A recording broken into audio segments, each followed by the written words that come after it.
സ്ഥാനാർത്ഥി നിർണയത്തിൽ UDF-ൽ ആശയക്കുഴപ്പങ്ങളില്ലെന്ന് പ്രതിപക്ഷ നേതാവ് വി ഡി സതീശൻ.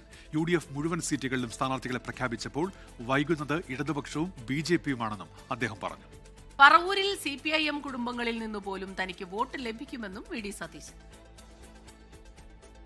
പ്രതിപക്ഷ നേതാവ് വി ഡി സതീശൻ നമ്മളൊപ്പം ചേരുകയാണ്.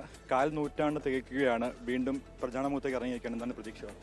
തീർച്ചയായിട്ടും എൻ്റെ കുടുംബം പോലെയാണ് പറവൂർ എന്ന് പറയുന്നത്. വലിയ ആത്മബന്ധമുള്ള ഒരു സ്ഥലമാണ്. എനിക്കെല്ലാവരെയും അറിയാം, പേരെടുത്ത് വിളിക്കാനറിയാം.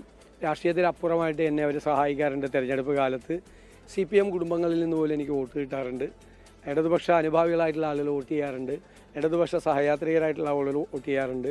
എല്ലാ തിരഞ്ഞെടുപ്പിലും അതിനു മുമ്പുള്ള തിരഞ്ഞെടുപ്പിനേക്കാൾ കൂടുതൽ ഭൂരിപക്ഷം നൽകിയിട്ടാണ് എന്നെ ജയിപ്പിച്ചിട്ടുള്ളത്. ഒരു പ്രാവശ്യം പോലും എനിക്ക് ഭൂരിപക്ഷം കുറഞ്ഞിട്ടില്ല. ഡൽഹിയിലെ തർക്കങ്ങളും അതോടൊപ്പം തന്നെ ചർച്ചകൾ നീണ്ടുപോയതും ഈ പ്രതിപക്ഷ നേതാവ് പറയുന്ന 100 സീറ്റുകൾക്ക് മുകളിലേക്ക് എന്നുള്ളത് അതിന് എന്തെങ്കിലും എവിടെയാണ് ചർച്ച നീണ്ടുപോയത്? 48 മണിക്കൂറിനകം സ്ഥാനാർത്ഥിയെ പ്രഖ്യാപിച്ചു. ഞങ്ങളാണ് ഏറ്റവും ആദ്യം മുഴുവൻ സ്ഥാനാർത്ഥികളെയും പ്രഖ്യാപിച്ച ആദ്യത്തെ മുന്നണി. ഞങ്ങൾ പ്രഖ്യാപിച്ചതിന് ശേഷം ഇപ്പോഴും CPM-ന് തീർക്കാൻ പറ്റിയിട്ടില്ല, NDA-ക്ക് തീർക്കാൻ പറ്റിയിട്ടില്ല. പിന്നെ ഞങ്ങൾ മാത്രം വൈകിയെന്ന് നിങ്ങൾ എപ്പോഴും പറഞ്ഞുകൊണ്ടിരിക്കണം. എന്തിനാ? ഒരിക്കലുമല്ല. ഞങ്ങളാണ് കേരളത്തിൽ 140 സീറ്റും മുഴുവൻ പ്രഖ്യാപിച്ച ആദ്യത്തെ മുന്നണി ഞങ്ങളെ. അല്ല, ഒരു പടലപ്പണക്കം ഇല്ല. ഒരിടത്തും ഒരു പടലപ്പണക്കം ഇല്ല. 100-ലധികം സീറ്റുമായിട്ട് ഞങ്ങൾ തിരിച്ചു വരും. സജു ചമ്മക്കാലയിൽ 24 കൊച്ചി.